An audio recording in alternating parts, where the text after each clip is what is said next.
at Ann Arbor Road, and your left lane closed for repairs on 4th Street southbound between Rosa Parks Boulevard and 18th Street. That's until April 17th. Now, WJR weather first from the Weather Channel. Cloudy skies with a few snow showers possible today. A high of 33, partly cloudy for tonight. You might get a few flurries, a low of 6. Mostly sunny for Saturday with a high of 17. Morning snow showers Sunday, a high of 20. I'm Rich Luzensky, WJR Traffic and Weather First. We all need to think about retirement. But what are you doing to guarantee that you'll have adequate income after you stop working so you will never outlive your money? Why not make sure your future income is growing and will last as long as you do? If you'd like to explore your options to a guaranteed lifetime income in retirement, call Joseph Uplager now at 248-95-MONEY. That's 248-956-6639. Catch WJR's groundbreaking NewSportscaster.com's Open Mic, which features sports commentary and stories from the next generation of sports broadcasters. Hosted by Johnny Kane, airing Wednesdays from 8 to 9 p.m. right here on WJR. Catch From Glory Days, Veterans Edition, sponsored by VetLife, every Sunday at 6 a.m. Inspirational stories about our veterans as they transition from military service to civilian life. More Glory Days Veterans Editions every Sunday at 6 a.m. on 760 WJR. Oh, could this vintage store be any cuter? Right? And the best part? They accept Discover. Accept Discover? In a little place like this? I don't think so, Jennifer. Oh, yeah, huh? Discover's accepted where I like to shop. Come on, baby, get with the times. Right. So we shouldn't get the parachute pants? These are making a comeback. I think. Discover is accepted at 99% of places that take credit cards nationwide. Based on the February 2025 Nielsen report.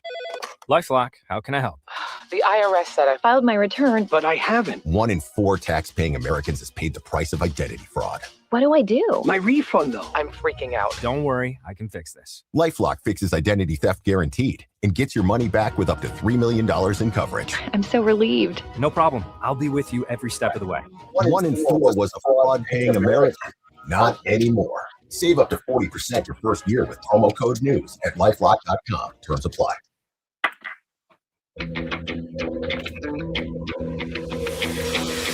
Say hello to another great voice. This is JR Afternoon with Ryan Ermanni on 760 WJR. Hey, let's go on a Friday, February 6, 2026. Ryan Ermanni, JR Afternoon. Beth Ann Long, Danielle Mason across the glass. Ladies, how we doing today? I feel like this has been a very quick week despite this cold weather. It has felt very quick, but I definitely am ready for the weekend. Well, you know why it felt quick to you, Beth Ann? Because you had Wednesday off. I did, and that just cuts the week in half. I will submit to you that there is, and everybody listening right now on 760 WJR, by the way, thank you for making us part of your day here on 760 WJR. If you're listening on WJR.com, the free mobile app, we welcome you in. Also want to remind you that we are streaming live on YouTube today. If you want to have us on your television, on your iPad, whatever, your mobile phone, just go to YouTube, pop open the app, and of course, type in 760 WJR. We'll pop right up for you there, and you can watch us. Now, the Wednesday, Beth Ann, is the best day of the week to take off. And I'm not even kidding about that. It is better than a Monday. It is better than a Friday. If you have a Wednesday off, you will never again take off a Monday or a Friday. Why, you may ask? Because you start your week and you get like Monday, Tuesday out of the way. Tuesday night feels great because you're like, oh my gosh, I don't have to go to work. It's like a Friday. It is. And then you get your day off and then you come back, it's Thursday. And then by the time you know it, it's Friday. 2 days on, Monday, Tuesday, day off. 2 days on, Thursday, Friday, 2 days off. It's the best way to do it. I'm telling you, I've been preaching to the choir on this for a long, long time. You all at home should try this. And I know we're going to get a lot of on Monday because of the Super Bowl. Are you going to be one of them? No, No, Danielle. I don't believe it. Danielle, you are not going to call in on Monday, are you? Yeah, I am. I'm going to call in and say I'm exhausted. You are not allowed to call in, Danielle. I actually Please. have a funny story. Is I started producing last year around this time. So one of my first shows was right after the Super Bowl. And this is the morning show, too. That's Yes. no joke. So Okay. that was right and early in the morning. And one of my first segments was about to be of people not coming to work the day after the Super Bowl. The specialist that I had coming on, she called in sick. Stop it. For her segment Come on why on, people call in man. sick. Come on, these people out here. Seriously, please. I just had to do that. If you are not going to go into work on Monday, call today. Just let people know. Don't be one of those guys or gals that just, can't come today. Oh, man, it's the worst. I'll publicly do it. Ann Thomas, I don't want to come into work on Monday. Thank you. You know what Ann Thomas will do? Just tell you better work from home then. Better start carrying that board now. No, how that's possible. No doubt about it. Oh my goodness. Hey, we've got a great show for you today. We're going to talk a lot of Super Bowl. We'll do that in a little bit. By the way, we want to remind each and every one of you listening right now that we are carrying the Super Bowl. The only Detroit radio station that will air the Super Bowl is right here on 760 WJR. So if you're out and about, you're in the car, you don't want to listen to the announcers, whatever the case may be, you can listen to it right here, 760 WJR. Super Bowl 60.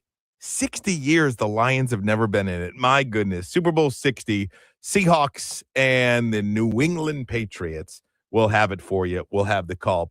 Before I get to Marie, I want to get to the latest on the topic, the subject that has gripped the country. Authorities no closer to finding Nancy Guthrie, no closer to making an arrest. Nothing really new as the clock continues to tick. One of the most bizarre kidnappings in recent memory. And to go this long now, 6 days, without really understanding even what they're looking for is pretty unique.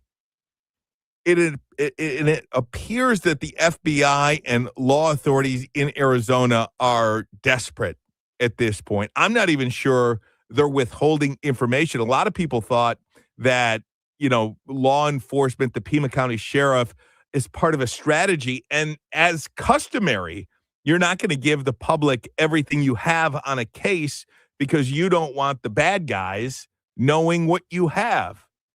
But I'm not even sure they're withholding anything at this point. We all know now there was a ransom letter. The first deadline was 5 p.m. yesterday. The second deadline, the second and final deadline is Monday. And people with knowledge of those ransom letters say that one is more consequential. Apparently, there is no way to trace where the letter came from. There is no video, no nothing. And in the ransom letter, they say they will not communicate any further. They have an address to send millions of dollars worth of Bitcoin. The family is saying, we want proof of life before we just go ahead and shell out millions of dollars in Bitcoin. I saw one former FBI informant on the news earlier this morning. He said most kidnappings are for two reasons. One is for money. The other is revenge. And we still don't truly know a motive in this case just yet. So more on this to come, no doubt about it. But as we turn our attention to another story that the world will be watching, Italy, where the 2026 Winter Olympics officially open across Milan and Cortina d'Ampezzo on a groundbreaking history-making ceremony. WJR's Marie Osborne has a snapshot of the opening games and the Michigan delegation. Good afternoon to you, Marie. Hi, Ryan. I know you're never supposed to correct the host, ever. Please. No, you can please correct this host. It's Cortina d'Ampezzo. Thank you. I only know how to say that because my family lives in this area. They still live there, and that's where my parents are from. So I've been to Cortina before. It's a wonderful place. And so this is like, we're just thrilled by these games. Slap it into me, here. Marie. I'm telling. So just call me. Let me say, hey, how do you say this? And I'll let you know. There you go. Deal. Sold. So, for the first time ever, Ryan, these games are launching from multiple locations at once. There's a four-site celebration. It stretches from Milan's iconic San Siro Stadium to the mountain venues of Cortina, Livigno, and Predazzo. The centerpiece in You're Milan hired, by features- the way. Sorry. You're our Olympic correspondent. Oh, if only, right? If only. The centerpiece of Milan features this performance under the theme of harmony. There's going to be 1,200 volunteer dancers, classical performers, global stars bringing Italian culture, fashion, and design and music to life. And in another Olympic first, 2 Olympic cauldrons will burn throughout the games, one in Milan, another one 250 miles away in Cortina. Cortina's up in the mountains, and Milan's down more obviously at sea level. And both of these cauldrons are going to pay tribute to Leonardo da Vinci's geometric design. So it's kind of a cool thing. By the way, some of these competitions have already started. We saw ski jumping today, luge, alpine skiing, figure skating, curling, and ice hockey. So just to know, and we're not going to tell you what the results are, but there have been. I will say the Americans did very well. Okay. That's all I'm going to say. I love to hear that. I love to hear that. USA. Yeah, USA all the way. Thanks, Murray. Go ahead, please. Just talking quickly about our Michigan delegation. We've got a whole slew of people. Dylan Larkin, ice hockey. Jack Hughes, ice hockey. Just this big group for ice hockey. We have Amelia Zingas. She's from Grosse Pointe Farms and Novi. She's in figure skating. We've got snowboarders, freestyle skiing, snowboarding. There's just a bunch of Michigan athletes, 15 of them coming at the games, and let's just hope they do really well. I love it. Thanks, Marie. Appreciate it. We'll talk to you next hour. Hey, coming up next, we are going to talk to Sean Cotton. In the Detroit News today, there was an article, Grosse Pointers push back on GOP legislation expanding school of choice. Sean was quoted in this article. He was at Wednesday's committee hearing in opposition, and it is a piece of legislation that I don't think a lot of people know is happening out there in our state. So we'll check in with Sean Cotton. We'll do that next. Don't go anywhere. 760 WJR.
Alfred Lee's Comedy Castle for Comedy for a Cause, featuring comedian Paul Mercurio. Tickets are just $60 with proceeds benefiting the Bed and Bread program, helping Detroiters in need. Buy tickets today at sametrodetroit.org. And don't forget to catch the Salvation Army's 39th Annual Bed and Bread Club Radiothon on February 26th and 27th on 760 WJR. WJR Traffic and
today. Thought this was really important local news happening, and I'm not even sure anybody really knows that it's happening, but there was an article in the Detroit News today. Grosse Pointers push back on GOP legislation expanding school of choice.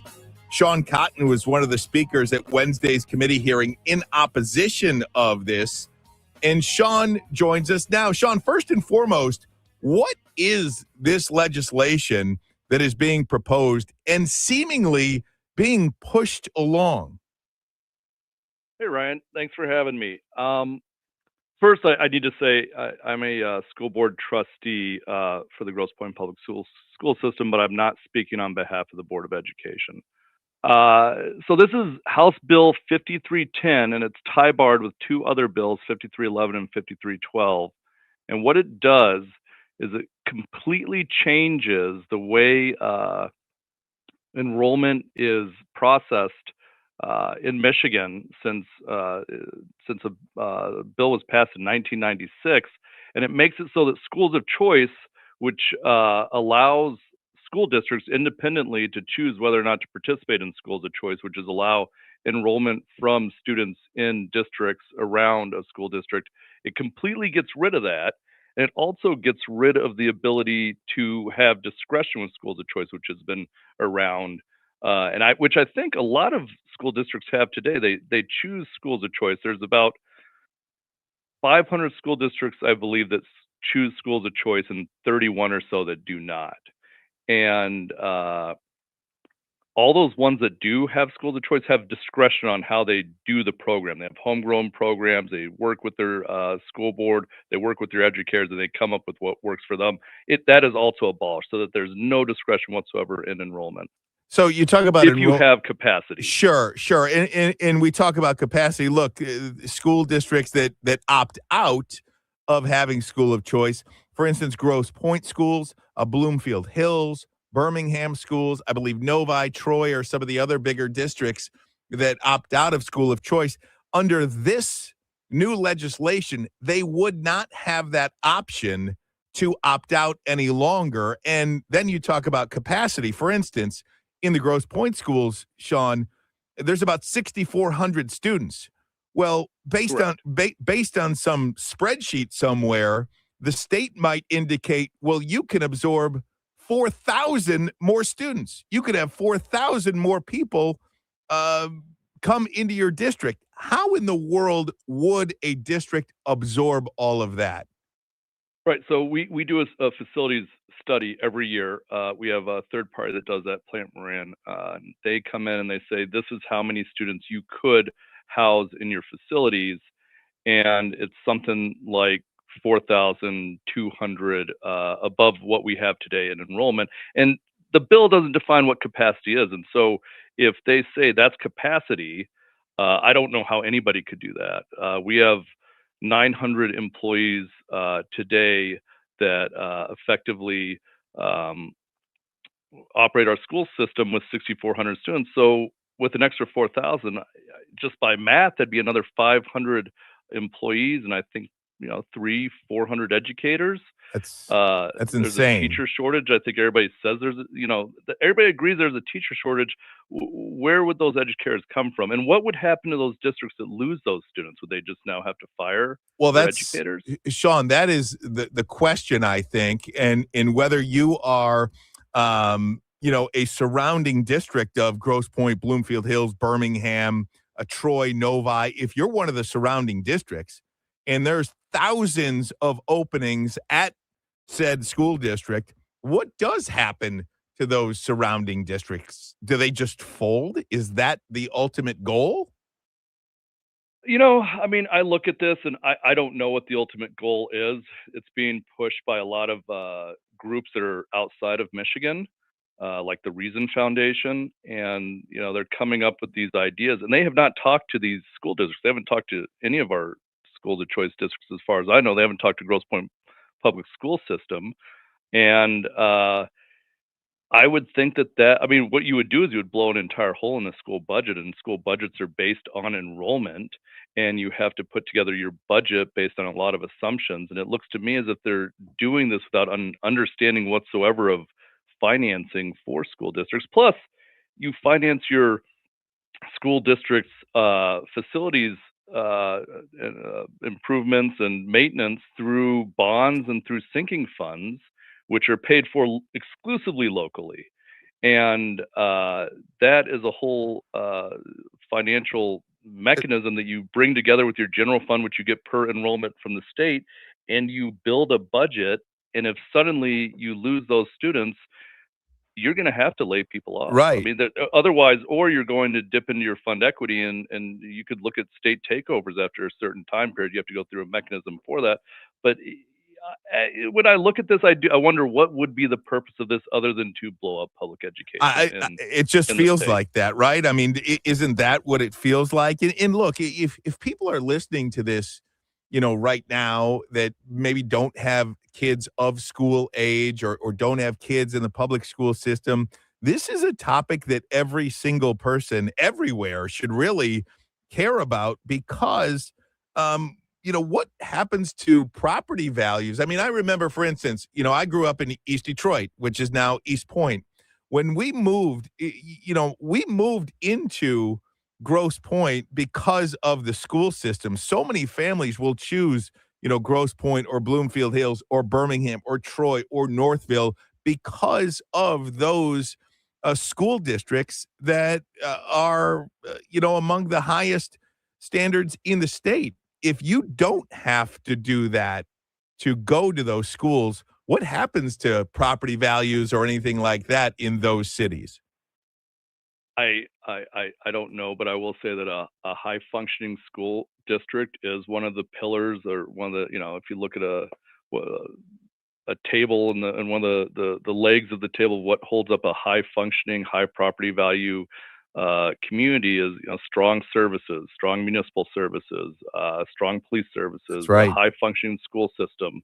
And I would think that you would look at those high functioning school systems and say, what are you doing right? And you would talk to those school districts, you'd talk to the school districts and ask, why did you choose to do this? And what do you think we should do with education, rather than have outside entities from the state come in and propose a bill and work with a few legislators, most of them who, I haven't found many who live in school. I don't believe any of these legislators pushing this bill live in districts that have opt out for schools of choice. They're mostly from the west side of the state. Yeah. I just want to know, why haven't you talked to our school districts to understand what it is why do our school districts function so well? And that is, Sean, that is among the most troubling parts about all of this, is the way they're trying to get this through without even communicating with the school districts if all politics is local, isn't education up to the local districts too? I mean, how does anyone at the state level take that right away from the local districts without even talking to the local districts? I think that's very troubling. I mean, and I don't think anybody's talked to an educator about this. They haven't talked to the state school board. They haven't talked to local school boards. And that is how our state functions. And it is left up to community to decide about education. I think that's very important. It's what I believe in politics, and that you want to have it as local as possible so you could talk to your representative, especially with the school district. Sean Cotton, appreciate your time, and we hope you stay on this, and we will too, and we'll go from there. Thanks much, for the my time, friend. Ryan. You got it. Okay. Sean, All right, bye. Sean Cotton, representing himself here today. He is a member of the Grosse Pointe School Board, but representing himself here today. All right, we're going to take a break. We have breaking news regarding the market. Dow 50,000. How about that? For the first time ever, the Dow has crossed over a 50,000 point milestone. More on that and news of the day. 760 WJR.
Wake up tomorrow with JR Morning with Chris Renwick, Lloyd Jackson, and Jamie Edmonds on 760 WJR. Right now, it's JR Afternoon with Ryan Ermanni. So did you hear that promo?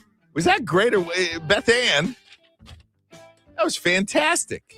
It was so cute. I love that people are loving YouTube. So you can be like Tony if you want. And Tony, if you're watching, mwah, I just blew you a kiss on YouTube. We love Tony. You can watch on YouTube, and you don't even have to set your alarm if you don't want. You can subscribe to the show. We've got actually over 100 new subscribers in the last week or so since we started doing this. And it doesn't cost you anything at all to subscribe to 760 WJR on YouTube. What it does is it just makes it easier for you to find us when you pop open the YouTube app or go to youtube.com or anything like that. It's totally free. So you get a chance to watch us. I'm just sitting at a microphone. I'm not sure it's too interesting or anything like that, but it's just another way to get 760 WJR. So we welcome everybody in who's doing that. Great job, Beth Ann, and great job, Tony, as well. Super Bowl is on Sunday. We're going to talk to our good friend, Alex Zilkowski, our WJR football insider. We'll do that in the next segment, and we'll focus on the game in the next segment. But I do want to talk about the halftime show, if I can. And I'll throw out the phone number, 800-859-0WJR, 800-859-0957. You can listen to the show, or excuse me, you can listen to the Super Bowl, I should say, right here on 760 WJR as well on Sunday. But there does seem to be very little pop for Seattle and New England. Very little star power on both teams. Not a ton of Hall of Famers, not a ton of characters per se. So the lead up to the game isn't potentially as good as maybe the game will be. In a recent survey, 47% of people, and I thought this was a lot of people to not care, but in a recent survey, 47% of people say they do not care who wins. That's a staggering number. And then you bring in the halftime show.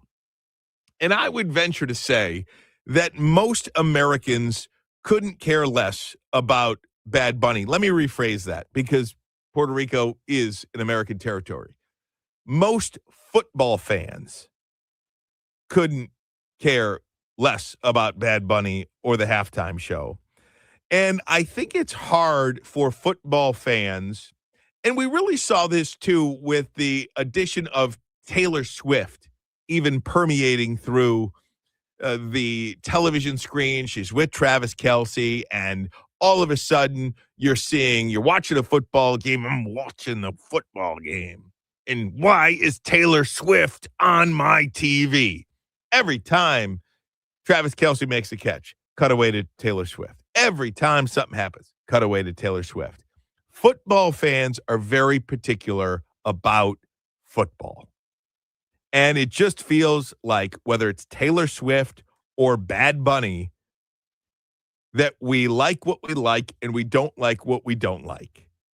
And now listen, Bad Bunny is as big a superstar in the world that there is right now. And he is not geared towards maybe a older audience like me. I mean, I'm 46, 47 years old. I just turned 47. And maybe not even geared towards football fans. Football fans probably have no idea who Bad Bunny is. And at the Grammys, look, he had a big night at the Grammys, record-breaking night. He made a strong political stance against ICE. In the past, he has mocked NFL fans for not knowing Spanish on SNL. He's been accused of having demonic themes in his songs, and his music is almost entirely in Spanish. But earlier this week at the State of the NFL press conference by Roger Goodell, the NFL commissioner, the commish thinks Bad Bunny is going to use the platform to unite. Bad Bunny made a pretty clear anti-ICE statement at the Grammys last night. What are you expecting in terms of political statement, whether that's from Bad Bunny or Green Day or any of the other performers? On your first question, security is obviously one of the things we focus on the most. It's a Tier 1 level event that involves unique assets at the federal level, state level, and the local level, all working together. I see no change in that in the preparations for the Super Bowl. We've not seen that. We're working with all three of those levels and doing everything we can to make sure it's a safe environment. And the federal government is a big part of that, including this administration and every other administration before that. I think Tier 1 is probably been the category we've had since at least the turn of the century, if not before that. So I just anticipate we'll continue to do the work to make it the safest event. On your second question, I think everybody listen, Bad Bunny and I think that was demonstrated last night, one of the great artists in the world. And that's one of the reasons we chose him. But the other reason is he understood the platform he was on, and that this platform is used to unite people and to be able to bring people together with their creativity, with their talents, and to be able to use this moment to do that. And I think artists in the past have done that. I think Bad Bunny understands that, and I think he'll have a great performance. I just don't know if all of a sudden he's going to use the platform to unite. And I think that is the biggest question mark I have is, look, there's a lot of tough things happening in the world right now. There's a lot of tough things happening in the country. And I think that we as sports fans, we as football fans, just want to watch football. You know, all of the different political stances and all of the different, issues that people take up. Can we do that somewhere else? And look, these people have a right to do whatever they want to do. If the NFL is giving Bad Bunny a platform, he obviously can do whatever he wants to do, and nobody has to watch. We certainly don't have to watch. But, I'll watch. I am not hopeful that he will not take this stage to divide or anything like that, or to take a stand on something.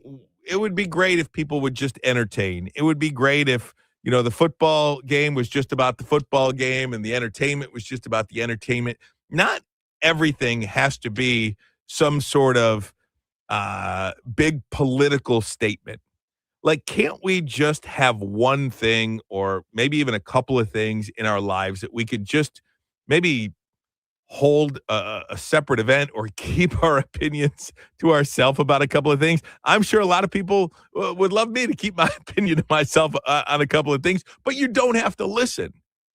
Like, you get to choose whether you want to listen or not listen. You get to choose whether you want to watch Bad Bunny's halftime show or not watch it. I am just disappointed in the NFL that they would choose somebody that has been so outspoken on things in the past. I always look at these things like, let's just be entertained. Like, the Super Bowl is in San Francisco, technically Santa Clara, but the Super Bowl is in San Francisco. What about a great band native to San Francisco like Journey? How about that?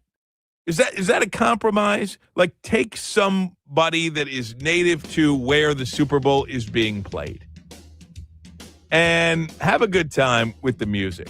I don't know. Maybe I'm a dinosaur. Maybe I'm totally a bad person, but I would prefer that. But then again, the NFL doesn't care what I think. They want to go worldwide. They want to be global. They want to play games in Germany and Brazil and Spain and London and everywhere else. Who cares about what some guy says in Detroit, Michigan? 760 WJR.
760 WJR. Super Bowl Sunday is this Sunday. Super Bowl 60, Seahawks and New England Patriots. To help us talk about it, time now for our WJR Football Insider. It is a Football Friday.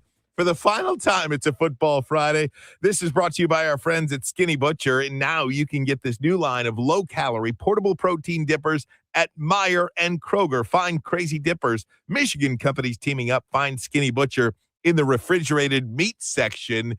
Good snack on Super Bowl Sunday, no doubt about it. Alex Zilkowski joins us now. Alex, how are you, my friend?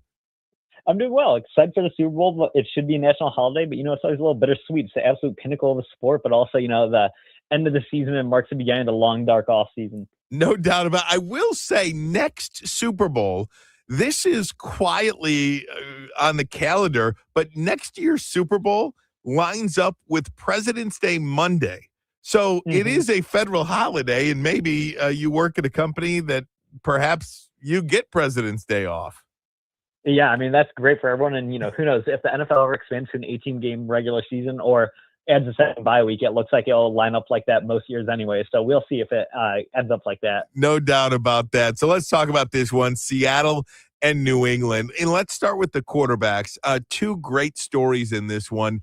First and foremost, Sam Darnold. Boy, what he's been through in his career, and then leading the Seahawks to the NFC Championship, and then leading them to a Super Bowl against Drake May, a number 3 overall pick, I believe, for New England, and leading his team to the Super Bowl in his second season. Is this his second or third year? Yeah, second Second season. year. Unbelievable. What do you make of the quarterbacks?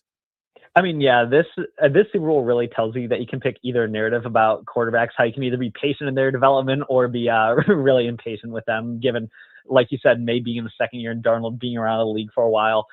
Start with Darnold. He's a guy, he's been on the league. This is his 5th or 6th team. He got some really good development under Kyle Shanahan and Kevin O'Connell when he was on the Niners and Vikings. And this year he really has had kind of a renaissance under Seattle. I mean, Seattle's a team where they like to run the ball a lot, but also his experience pays off a lot because they have a bit of a vintage passing game where they line up the second most in the NFL under center and then run play action at the 5th highest rate in the NFL as well. And I love the deep play action with guys like JSN, Rashid Shaheed, and Cooper Kupp. So it's really something where his experience has paid off and helped him become a great quarterback. And then with the Patriots, Drake May is just kind of wise beyond his years. He's done great. He finished second in the MVP voting last night.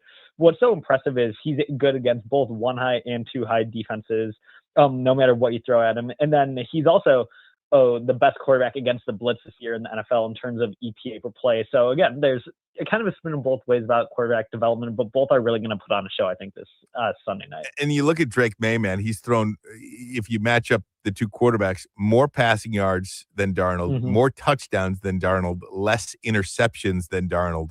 So interesting, maybe potentially a little bit of an advantage. New England, I would have just off the cuff said advantage Seattle at the quarterback position. Let me ask you about the coaches in this one, because I think when Mike McDonald, who was the former Michigan defensive coordinator, when he was hired as the head coach at Seattle, I thought to myself, what did I miss? Well, he was a really great defensive coordinator in college for Michigan, but how did it translate? How did he become this incredible leader at head coach in the NFL to get his team to the Super Bowl? What a remarkable incline. Yeah, so he turned in 2 more years as Baltimore's defensive coordinator after his time at Michigan. And he also kind of realized and got better. Some of the problems at Michigan, not that there were many with him, but if you remember, Michigan's teams were kind of sometimes late to line up and were scrambling a little before the snap. He had that streamlined and figured out. And also, he's a guy who he talks a lot about the importance of a coach being a teacher as well to their players. And it's, it's like the old saying where decent strategy executed perfectly is going to be better than a perfect strategy executed decently. So that's really something he's big on. And then another thing is honestly just his defensive design. In terms of blitzes in particular, he runs what's called a modular defense. And so how it works, to put it in a simple way, is these numbers are definitely bigger in their playbook. However, if they have 8 different types of pressures, he will teach everyone on the defense 8 different ways to line up, and then 8 different coverages behind those pressures. So when you multiply 8 times 8 times 8, that equals 512.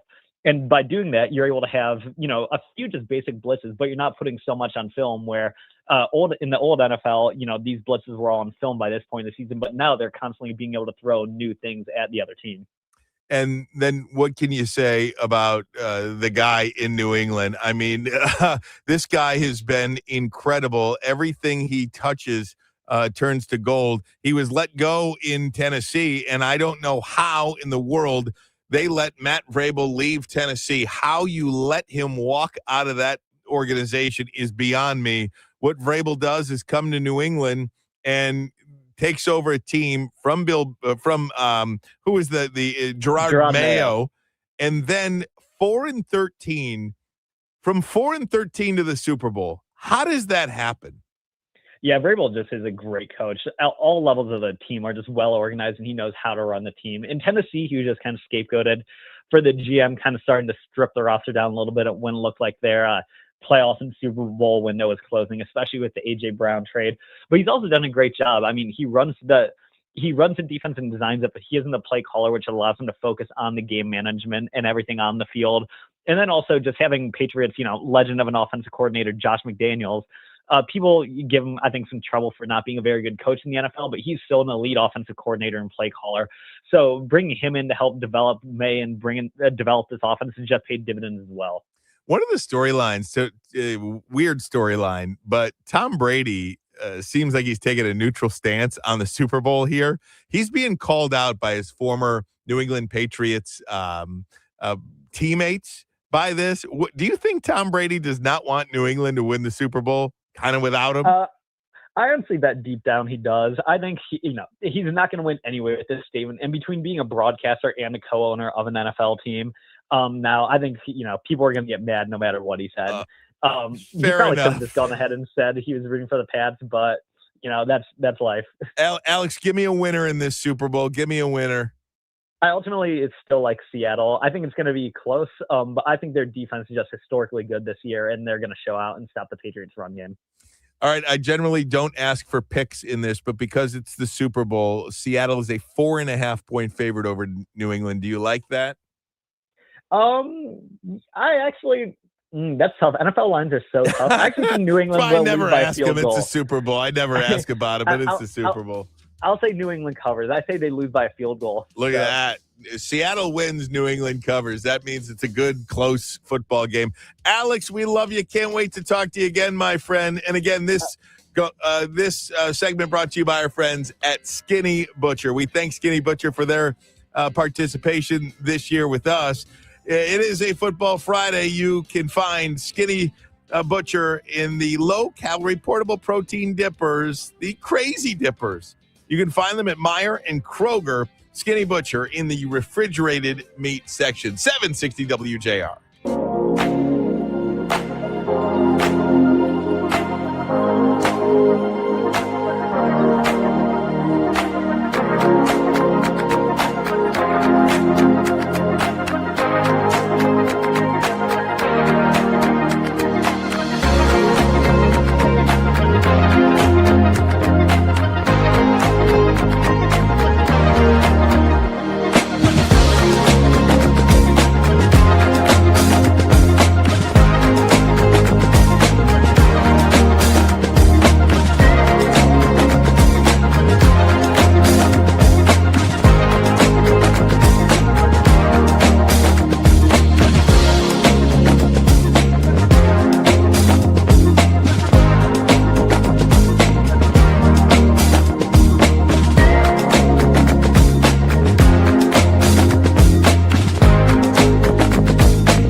Hour number 2 of the program here on 760 WJR.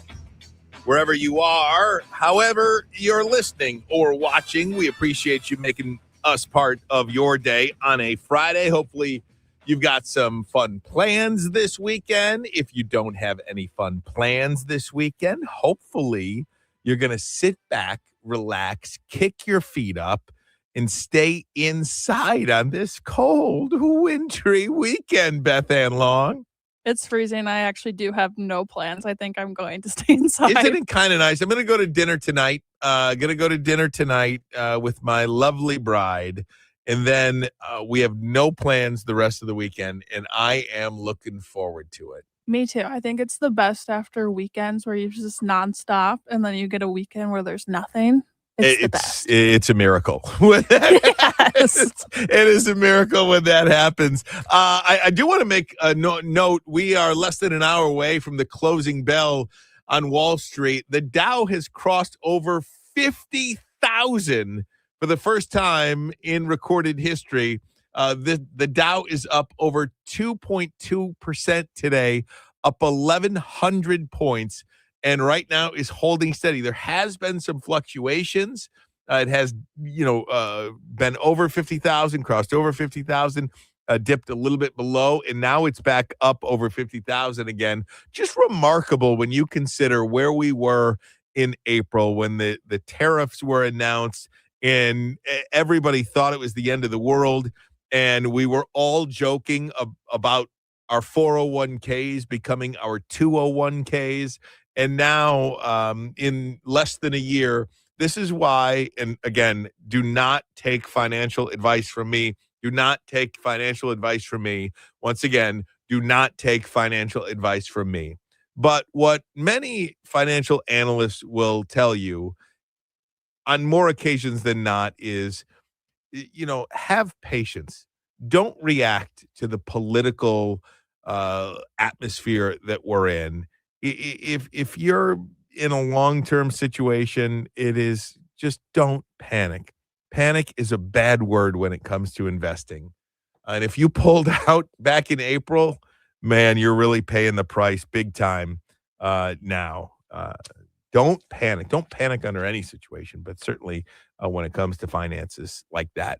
I want to get to Marie. President Trump announcing the launch of Trump RX, which the White House describes as a state-of-the-art website for American consumers to purchase low-cost prescription drugs. WJR's Marie Osborne has a look at that plan. Hey, Marie. Hi there, Ryan. So, President Trump has long said he wanted to put his stamp on healthcare of the industry in this country. And now he has launched Trump RX. Starting tonight, dozens of the most commonly used prescription drugs will be available at dramatic discounts for all consumers throughout a new website. It's called TrumpRx.gov. For years, politicians from both parties have promised to bring down prescription drug prices and make healthcare more affordable, but they all failed. It was all words as usual. Now, the drugs listed on the website include some of the commonly used fertility and weight loss drugs at the most favored nation pricing, meaning drugs that would have cost around $1,300 to $1,400 a month now only cost a few $100s a month. Some health care experts are raising concerns that not everybody, including those with insurance, will reap the savings benefits, and note that there is uncertainty about the future of this platform and deals the Trump administration made with pharmaceutical companies to get these drugs directly to consumers. So it is just starting out. And I did, Ryan, do a check on Trump RX, just some of the drugs that I know. And I saw that they were about the same price that I know people with insurance can get them for. And I heard that also through the social media. People are commenting about going on this website, but the prices are expected to come down some. So I think they're still kind of working on some of these drugs. And there are some drugs on the website that are definitely less expensive than you'll find them anywhere. And that's probably a good thing. They still have to get this healthcare situation worked out. I mean, I think that has to be a priority this year. It's probably not going to happen. It's an election year, and they'll probably just let it go, and it'll keep going. They've got to get healthcare figured out. And, as far as prescription drugs, Marie, I mean, there is, I never understood how we could allow these drug companies to charge us, 100%, 500%, 1,000% more for people in this country than anywhere else in the world. How you could sell the same drug in America for a price 1,000% more increase than you would sell somewhere else. It's ridiculous. The argument always has been that it's, R&D, research and development. We research and develop those drugs here, and that's why they cost so much, because we take the brunt of that cost. These companies do, but I think that only goes so far. I mean, the prices are so outrageously skewed for our country. No doubt about it. So we'll see where this goes. Marie, thank you. Have a great weekend. You too. Sticking with the president, I did want to talk about this, and I want to get your thoughts on it. 800-859-0WJR, 800-859-0957. You wake up on a Friday, you want to have a light and fluffy day, and then you see what the president shared this morning. I'm not sure if you haven't heard about it, you'll hear about it. If you haven't seen it, you'll see it. But the president earlier today posted on Truth Social. It was a meme, and the White House was saying it was Trump being the king of the jungle and Democrats as animals. At the end of the video, it was Barack and Michelle Obama depicted as apes. Absolutely disgusting. And I'm not sure why or how that even happens. That is probably one of the most disgusting things this president has ever posted. The White House, Caroline Leavitt, came out with a statement earlier this morning saying that it was fake outrage. It was not fake outrage. There was outrage on both sides. It was totally racist, and it was totally neglectful. Now, moving it forward, the president, and we don't know what the president said about this because he hasn't spoken on this issue yet, but he should. He absolutely should. The White House came out with a statement after Leavitt claimed fake outrage, and I see it all over my feed. People are claiming fake outrage. It is not fake outrage. It is completely disgusting what the president posted on Truth Social today, depicting Barack and Michelle Obama as apes.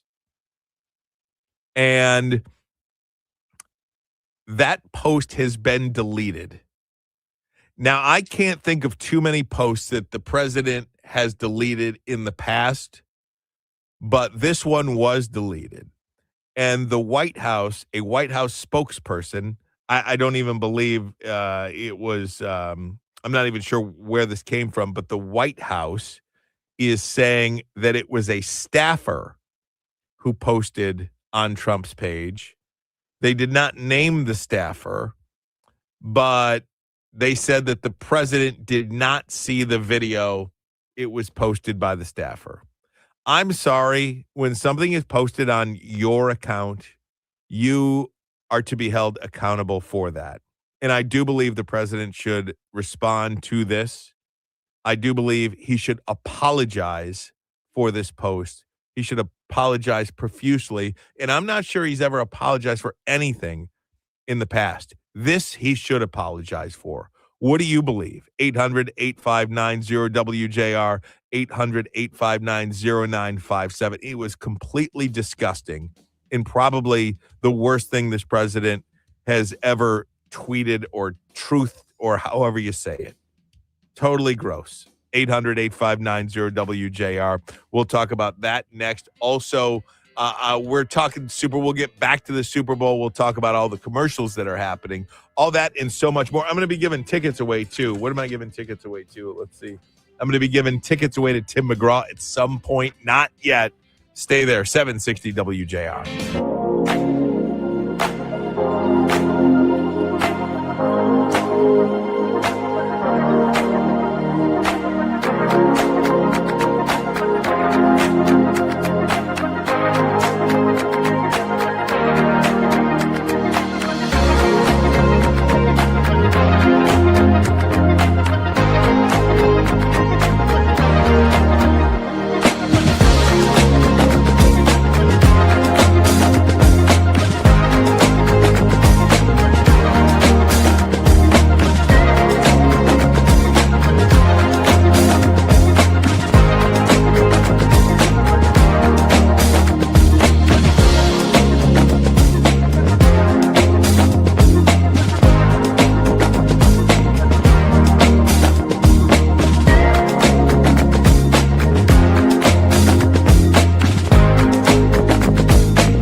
posted a video, a meme of what was portraying Trump as the king of the jungle and the Democrats as animals.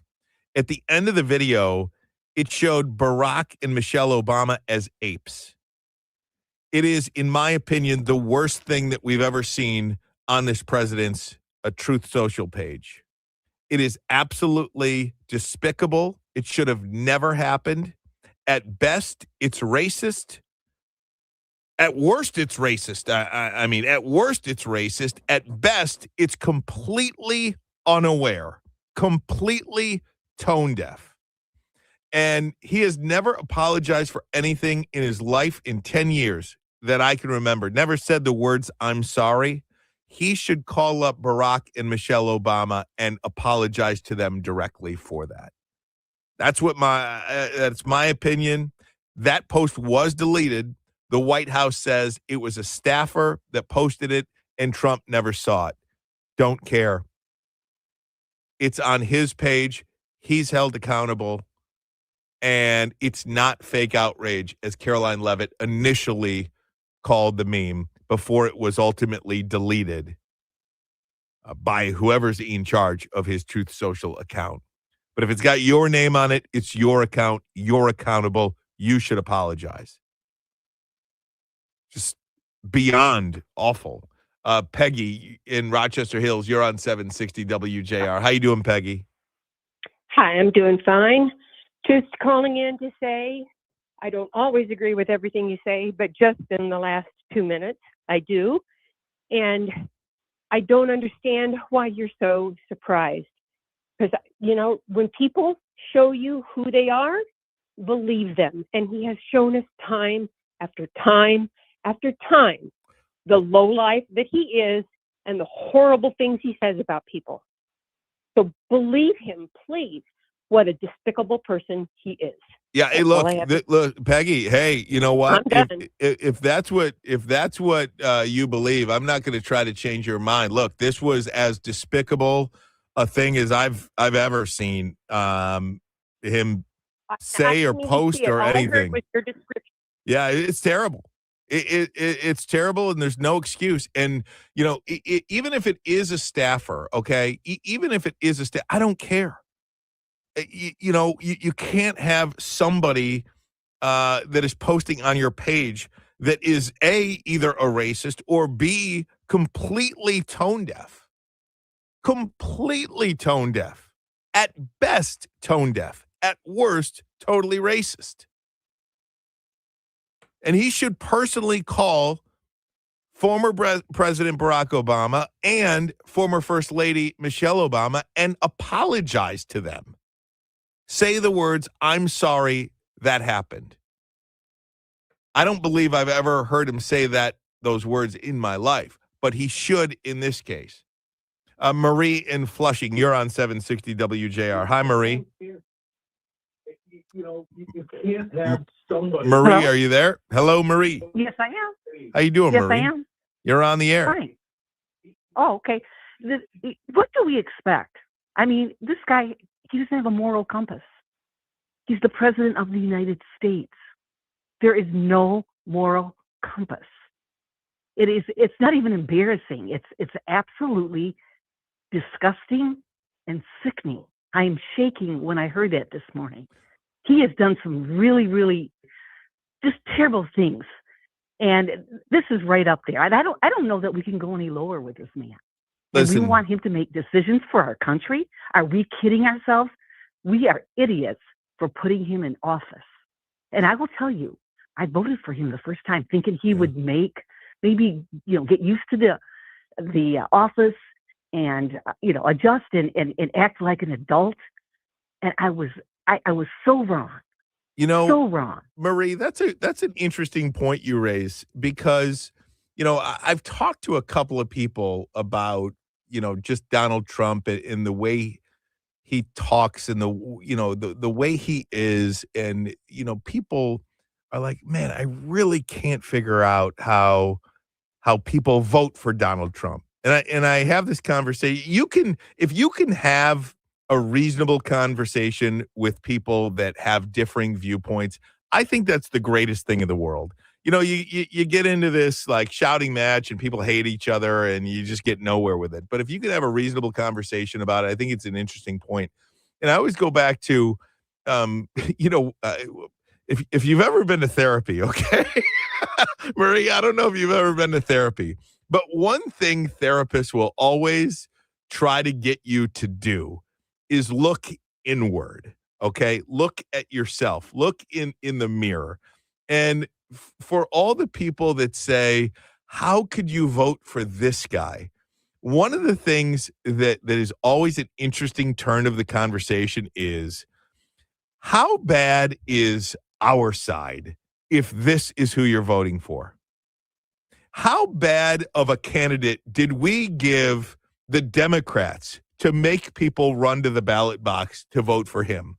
In 7 swing states, popular vote, electoral vote, it's like the Democrats have to wake up here too. And they have to say, quit being on the side of all the 20 issues, of all the 80-20 issues in this country. Stop being on the side of the 20 and be on the side of the 80. And maybe you'll bring that party back to the middle, and maybe you will take and peel some votes away from people who really don't want to vote for Donald Trump, but the option you gave them was so atrocious that they had to go this way. And I think the Democratic Party should look in the mirror as well when it comes to this stuff. Why are we so far apart? And you're not wrong, Marie. Listen, this is as disgusting a thing as I've ever seen in my life as it relates to the president. You're not wrong. He should give them a telephone call and an apology. That'll never happen. Totally agree. And you know what? Maybe it won't, but it absolutely should. Let me take one more call on this because I've got a hard break. Dave in Detroit, I've got less than a minute before I got a hard break. I wanted to get you in, though. Thank you. Yeah, I was listening to the show and all the opinions, but, we got to give it a little time because in the political world, there are enemies in your own camp, and that could have been something that was planted. I can't see anybody that had any political sense to put that on their website. Listen, if it is, Dave, and the White House is saying it was a staffer who posted that, if that is all the more reason to personally call Barack and Michelle Obama and say, I'm sorry. Say the words, I'm sorry. That should have never happened. And we are dealing with this staffer. And that guy doesn't have a job anymore. It is absolutely ridiculous. That may happen. No doubt. And I think the president's got to think about everything he does before he says anything. He's got to think about it. No doubt. Dave, thanks so much. I got to get to a break here. Coming up next, we're going back to the Super Bowl. We're talking about the commercials, some of the most famous commercials of all time. What is in a commercial? How important is this to a company? We'll get there next. Matt Friedman going to join us, 760 WJR.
tomorrow with JR Morning with Chris Renwick, Lloyd Jackson, and Jamie Edmonds on 760 WJR. Right now, it's JR Afternoon with Ryan Ermanni. One of the best parts of every Super Bowl, one of the biggest parts, is in regards to the commercials. And this year is no different. To help us talk about it, Matt Friedman in the studio with us as well, the owner of Tanner Friedman Strategic Communications. We're going to take a look at these Super Bowl commercials. Matt, thanks so much, buddy. Appreciate your time. Thank you. Being on the phone is good, but this is real radio. Yeah, no doubt about it. That's like being in the studios here at the Fisher Building. Matt, let me ask you about, first and foremost, I'm not sure people, me included, comprehend exactly what goes into getting on and putting together a Super Bowl commercial. What happens? How does the process go? It's like everything else in communications. What you see as the viewer is the tip of the iceberg.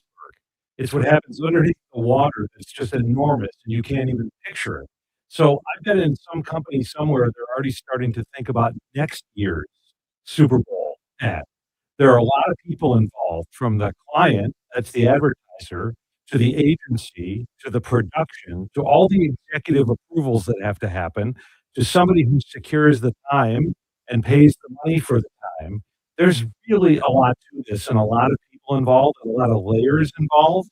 And so we as sports fans and viewers, we'll trash it or we'll love it in the moment, but there's so much that goes into it before it ever airs on TV. If you are paying $8 million or whatever the cost is this year to buy a 30-second ad or a minute-long ad, whatever the case may be, do you want to be on one of those lists?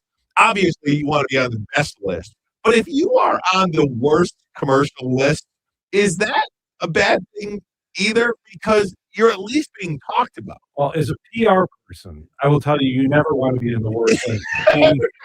But I'll say that there are some in marketing and some elsewhere in these companies that actually wouldn't mind being on that list because it might mean more views on YouTube or elsewhere. So they're not just buying the 100 million or so viewers on TV. Keep in mind, a lot of these commercials have been seen by thousands, if not millions of people already before the game. And then there's a long tail after the game because it's like, well, I missed that one because I had to go in the kitchen. I heard it was really good, or I heard it was really stupid, or really whatever. I'm going to go online on Sunday night later on Monday morning to watch it. So it's more than just the game itself. Let me ask you about that, because I love the shock value or the newness of watching the Super Bowl, seeing an ad, and being in awe of it. I do not like it as a consumer to watch the ad prior to the Super Bowl, seeing it online. For instance, there were two in particular that came out that I noticed. The Budweiser ad that came out, and Pepsi has the Coke Polar Bear doing a taste test. Yeah. I've watched those commercials, so when I see it on the Super Bowl, it won't have that same impact on me, perhaps. But it's what is the idea to release the commercial before the actual Super Bowl? It's simply about eyeballs Yeah. and views, just so it has the biggest reach possible. Keep in mind, it's $8 million for the time, but it's millions of dollars to produce these things. And so they want as many people to see it as possible. And that's what that's all about. But I'm like you. Maybe it's a sports fan, and it's like, I don't want to know what play Seattle's going to run on their first third down. I don't know what I want the third commercial to be in the first break either. I like the element of surprise. I think that's what we like about watching games as fans. But different people have different ways of thinking about it. No doubt about it. Let me ask you about some of the local companies that we hope to see on Sunday. I believe GM and Rocket will both have spots within the commercial, or within the Super Bowl, I should say. Yeah, GM is doing something really different this year. They're not trying to sell a car. They're trying to sell their presence in Formula One, because Formula One racing is so hot right now, with millennials especially and the younger audiences. The Netflix show had something to do with that, but it's popular. And so they're trying, Cadillac brand in particular is trying to stake their claim in Formula One, and they're using their Super Bowl time to do that. That's going to be really unusual. We're used to seeing a pickup truck or a sports car or something like that, and now it's going to be Formula One. Rocket, though, I think their commercial is going to be one of those moments during the Super Bowl where where people are going to stop whatever they're doing during a break. It's going to stop them in their tracks and they're going to pay attention because that's Lady Gaga singing the Mr. Rogers song. Oh So my gosh. those of us who grew up watching the PBS shows, Gen Xers in particular, but others too, I think are just going to lock in to that spot. And that's really potentially huge for a very important company to Detroit. When you are a company like Rocket, the idea to have a celebrity, a bona fide celebrity, pitch your brand, whether it's Lady Gaga for Rocket, whether it's Matt Damon and Ben Affleck for Duncan, how important is a celebrity to a particular brand in a commercial like this? We are a celebrity-driven culture. So I can tell you, day in the PR business in Detroit, the best thing I could do is try to get a celebrity booked on WJR. Talk about something one of my clients have going on, and have them appear at a press conference. You know, we are attracted in our culture to celebrities. What I have never totally understood is why the celebrities want to do these commercials. Like, is the money really going to make a difference for them? But a lot of it is about keeping them relevant and keeping them top of mind. And so they do that through commercials. So that's why you see some of the biggest celebrities in sports pitching Subway and Jersey Mike's and things like that, because the commercials are on all the time and it keeps them relevant and helps them make a living in other ways. Is there a best placement for ads? For instance, you know, I am always locked into first quarter commercials, more so than at the end of the year. Maybe it's a blowout, or maybe people have left after halftime, after the halftime show, you've left your party to go watch it at home. Is there, do companies jockey for where they want to be within the Super Bowl? They do. And this is a constant in media buying for sports, is where in the game does the commercial run. Typically, the most expensive time, and I think we've only seen this once in Super Bowl history, would have been the commercials that run between the fourth quarter and in overtime. Because the audience has grown at that. Yeah, that's true. Word kind of gets around that the game is good, or the game is close, or the game is tied, and the audience kind of peaks at that moment. So those are the really valuable commercials. But it's a gamble to be on in the fourth quarter, for example, because some Super Bowls have been good, but you know, we'll remember growing up, for a lot of those games were terrible. Yeah, most of them are kind of blowouts. Most of them they are. were run for a while where they were good. So the first quarter is when you would think most people would be dialed in, but the fact of the matter is that the audience increases as the game goes along if it's a good game.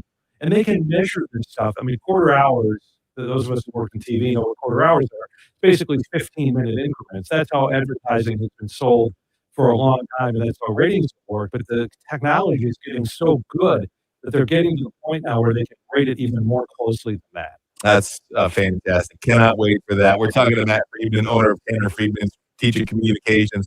Also doubles as a member of the committee on the board of the Michigan Sports Hall of Fame. And we talked about this for a while, but when I was cleaning out in the office here, and I don't know how it happened, but I found a letter from Ernie Harwell to Frank Beckman, and it belongs in the Michigan Sports Hall of Fame. The Beckman family gave its blessings to give you that letter, so that letter is in your possession now. It is, and it's on its way to the archive for the Michigan Sports Hall of Fame, where it will be forever.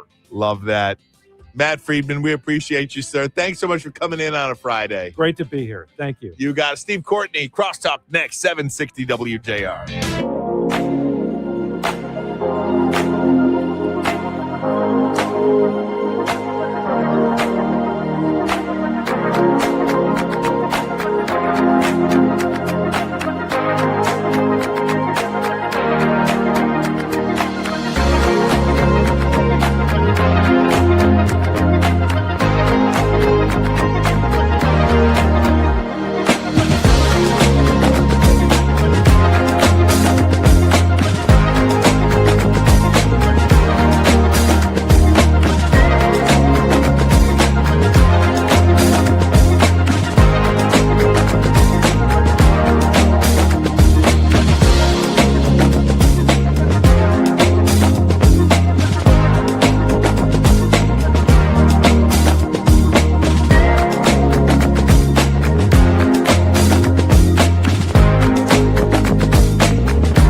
760 WJR. It's Super Bowl weekend. We got a lot going on. If you're watching on YouTube, yes, I am all tangled up here in cords. Sorry about that. Let's get it out to my guy, Steve Courtney. Oh, wait. Oh, my gosh. Before we get to Steve Courtney, Steve, hang on 1 second, buddy. We want you to call right now. How about it? 800-859-0WJR. Be caller number 9 right now. Caller number 9, 800-859-0WJR. You will win a pair of tickets to see Tim McGraw in concert. 760 WJR welcomes 3-time Grammy Award-winning country music superstar Tim McGraw to Pine Knob Music Theater Friday, August 28th. See him live with special guest 49 Winchester on his Pawn Shop Guitar Tour 2026. For a bonus chance to win, text keyword McGraw, MCGRAW, to 800-859-0WJR. For official rules, visit WJR.com. Tickets available for purchase starting 10 a.m. today. So they're on sale right now, February 6th at Ticketmaster.com. All right. Now, my apologies, Steve Courtney. How in the world did I do that? Hey, no worries there, Mr. Ryan. Come to think of it, for that Tim McGraw concert in August, there should be 50 by then. Yeah, right. We'll see. Right. Probably 100 in August. We'll chat about the Super Bowl coming up on Sunday, Super Bowl 60, as a matter of fact, in beautiful Santa Clara, California, with the Seahawks and Patriots. But first and foremost, the Winter Olympic Games are underway. Opening ceremonies, Milano Cortina. They're in beautiful Italia.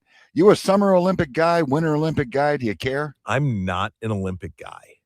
I am sorry Really? to say, I'm just not. I never have been. I don't know. I mean, there are a couple of, like, I'll watch the hockey. I like the team sport of it. And I'll probably, I don't know, maybe some, I don't know. I just don't, I don't care really. The figure skating, if there's something, or maybe a snow ski or I gotcha. Ski. I don't know. I'm just not an Olympic guy. You're not an Olympian, so what are you going to do? Give me the Detroit Tigers. Right. I enjoy watching both, actually, so I'm happy they're here. Anyway, I never know what's live, what's already been played. Well, I especially just never know when it's on the other side of the world. But there's always highlights. I don't know how it works. This guy's got a run today, then he's got 5 more before the gold medal. I don't understand it. That's all. Meanwhile, the Pistons absolutely stunned last night on the home floor, as a matter of fact, falling to the Washington Wizards 117. Will Riley, 20 points for the Wizards. They only dressed 10 players. So there's that. They improve, if you will, to 14-36, while the Pistons fall to 37-13. And there's a big showdown tonight in the Eastern Conference there at LCA. Your Pistons playing host to the New York Knicks. Are the Pistons going to be shorthanded? That's the question. They were without Tobias Harris last night, Ryan, because of that bad hip deal going on. He is listed as probable for tonight.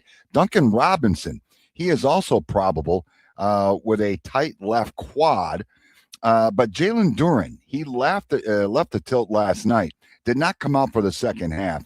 He had 4 points and 3 boards in 13 minutes before leaving with some right knee soreness. Now, afterwards, J.B. Bickerstaff said he's been dealing with this knee soreness for a while. He is listed as questionable for that tilt tonight with the Knicks. By the way, going into it, the Knickerbockers and the Boston Celtics, both 4.5 games behind the Pistons for the top spot in the East. Can I just say quickly, Steve, I hope maybe he reconsiders the slam dunk competition. If he's been hampered by a little bit of a knee, there's no sense in messing around here. And he won't, right? But he won't mess around. But it just, please, for the sake of my, I agree wholeheartedly. Sake of my fandom.